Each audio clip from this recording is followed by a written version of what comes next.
I think you will find tonight's message a very practical one. Something that all should really have and apply.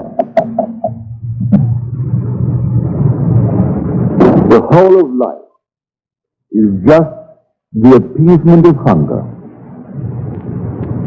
and the numberless states of consciousness from which the individual can think and view the world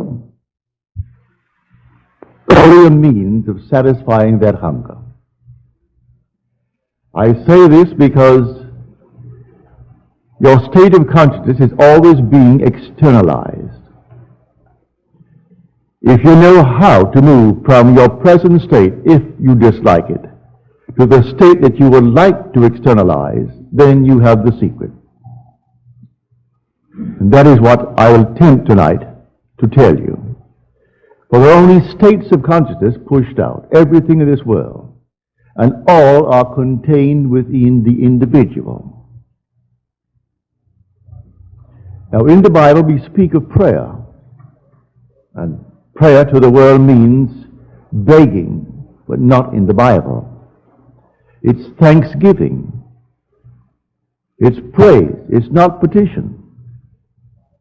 We speak in the Bible of repentance, and the world thinks that it means to regret, to be remorseful. That's not what the Bible teaches.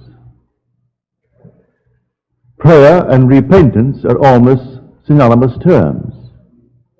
We are told to bear fruit that befits repentance. Then they say of the central character of the Scripture, you and your disciples eat and drink with sinners. And he replied, I have not come to call the righteous, but sinners to repentance.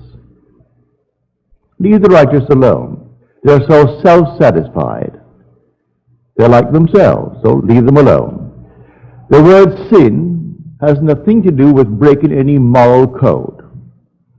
The word sin means to miss the mark. That's what it means. You have a goal in life and you haven't achieved it, well then you are sinning. You may have $1 billion and still are hungry for another. Well then if you don't have the other, you are sinning. You may keep all the so-called codes of the world imposed upon you by the priesthoods of the world. That would mean nothing as far as the Scriptures go. To repent is simply a radical change of attitude. That is what repentance means. For if I radically change my attitude towards life, I will then view the world and see the world from that change of attitude. And that change is a change of consciousness. And that change will be externalized in my world. Now, repentance is at once man's responsibility and a gift of God. Now, let us show you what I mean by it. He said, I and my Father are one. Yet I go to my Father, for my Father is greater than I. We are one, yet my Father is greater than I. So I go to my Father. How do we arrive at this strange, peculiar statement? And what does it mean? In the office of the sent, I am not inferior to my essential being the sender, but only in the office of the sent, I am restricted. I must live by faith. Faith in what? Faith in the sender. It's myself, the Father. For I and my Father are one. But when I am sent into this world to experience death and to experience the restriction of man, I am seemingly inferior to myself, the sender. So when I repent, I go to the sender. I first do what I have to do. So I say repentance is at once a responsibility of man and a gift from God. But what is my responsibility? I want to change my world. Well, then I ask myself, what would I see if it were changed? How would I see the world if my world was exactly as I want it to be? How would I see it? Well, then see it. In my mind's eye, conjure a scene which would imply that it is true. Live as though it were true in my mind's eye. I know I can't make it so, but in the depth of my own being, the Father, He has the power to make it so. So now I go to my Father. How do I go to my Father? I first of all do what I am called upon to do. I enact a scene implying the fulfillment of my dream. And then I turn it over completely in thanksgiving to Him. It is myself, my essential being, but it transcends my reasoning mind. I do not know on this level how it can be done, but I do know that if I have faith in Him, which is my own self, it will be done in my world. So we are told in Scripture, without faith it is impossible to please Him. And those who are drawn near to Him must believe that He exists and that He rewards those who seek Him. I must believe that He exists and that He rewards those who seek Him. Well, without faith it is impossible to please Him. What is faith? The same chapter in Hebrews defines faith for us. Faith is the assurance of things not seen, the evidence of things hoped for. By faith we understand that the very worlds were created by the Word of God, so that what is seen was made out of things which do not appear. Well, in my world it hasn't yet appeared.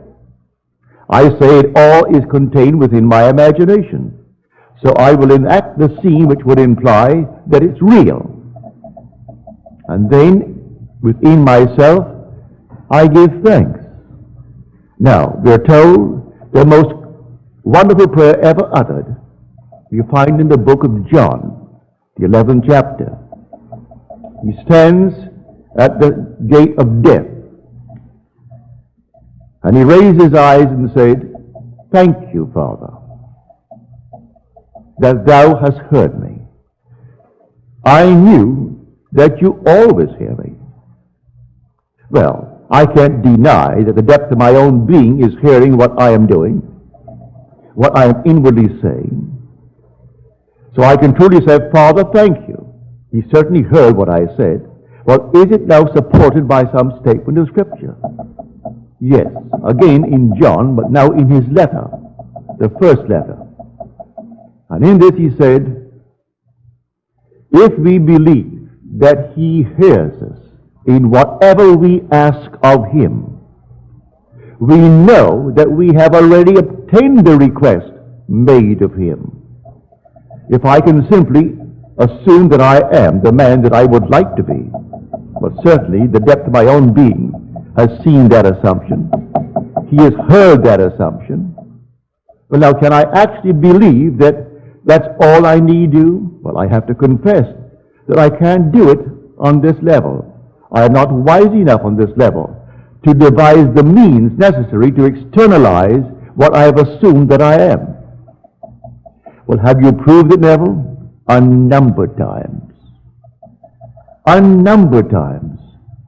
When I was completely shut out on certain areas, imprisoned as it were, not in the federal prisons, but a state of imprisonment, to find yourself on an island where you enjoyed 4 months of it, almost 5 months.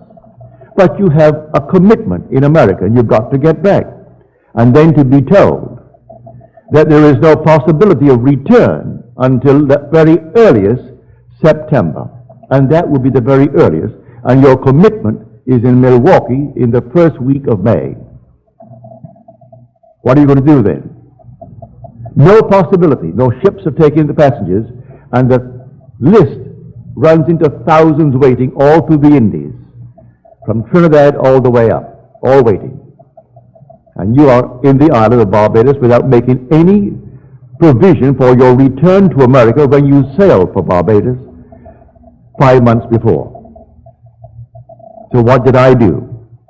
I simply sat in a chair in my hotel room, and I assumed I was on a little tender moving against the boat, for that was before the days of a deep-water harbor. Now we have a deep-water harbor. But then you took a small boat off to the ship waiting maybe a half mile to sea. And then you walked up a gangplank. So I simply stepped up on the gangplank and walked up that gangplank in my mind's eye. If my mind wandered, which it did, I brought it right back to that first step and walked up again. It wandered before I got to the top, I brought it back again. And I trained it as you would a horse. The mind is an unruly animal, so I trained it. And I walked up step after step. When I got to the top, I turned around and put my imaginary hands on the rail. And I could smell the salt of the sea in the air. I looked back with nostalgia at the little island of Barbados. A mixed emotion. I am happy that I'm sailing for America, and sad that I'm leaving behind a very large, wonderful family of mine. And then, in that mood, I simply dropped off for a moment, in sleep, just a little nap. The next day, I was called by the very company who said that we have no possibility of getting you out of here before, at the very earliest, September, and said there was a cancellation this day in America, and they offered it to me in spite of the list of over 1,000 people waiting. It's not my concern why she or he or it canceled the passage. My prayer was answered.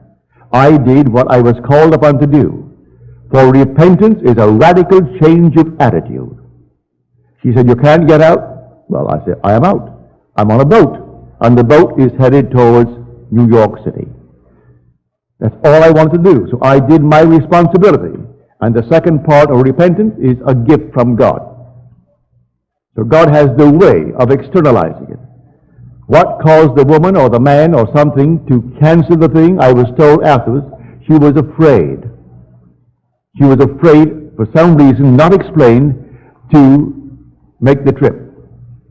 And so one passage was open, and I got that one room, because there were only 2 beds in it, and my little girl was only 3 years old. She could sleep with her mother, and I could climb up one flight and sleep on the upper bunk, and then take my 11 days back to New York City. So I did what I was called upon to do. That's my responsibility, to enact a scene which would imply the fulfillment of my desire, and then surrender completely to my Father, for He has the power to externalize it. I do not know how to do it on this level. I haven't the wisdom. I haven't anything on this level to do it. So my faith is faith in my Father, faith in His power to externalize what I have done, all in imagination. So to me that is prayer. That is repentance. I didn't sit down and felt for one moment that I had done something that was wrong, and that's why I couldn't get out. No sense of repentance like remorse, as the world teaches. That's not repentance. Repentance is simply a radical change of attitude. That's what the word means. Metanoia. But radical, right down to the root, and you change your attitude. If I change my attitude, I've changed my state of consciousness. And because all states of consciousness are being externalized in the world, then that state will externalize itself in my world in a way I do not know. Or we are told, my ways are not your ways.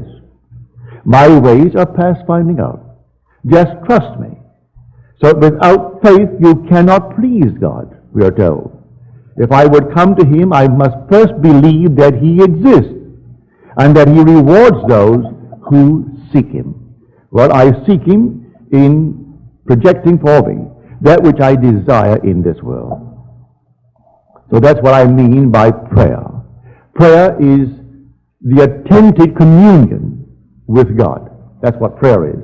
As we are told in the 4th Psalm, the 4th verse. Commune with your own hearts on your beds, and then be silent. Commune with whom? I do not need the mediation of any priest, any rabbi, or any heavenly being. I'm communing with myself. The depth of my own being is God the Father. That's my essential being. And He's one with the surface mind called Neville. And in the capacity of the office of the saint called Neville, I am inferior to myself, the sender. But the sender and the saint are one. You and God the Father are one. But in the office of the saint, you're like an ambassador. You do not speak with the same authority of the one who sent you to represent Him. So I represent myself in the world of death. But the sender is greater than I, and yet I and He are one. This is what I get from Scripture. And this is what I put into practice. This is what I try to teach and tell everyone who will listen to me.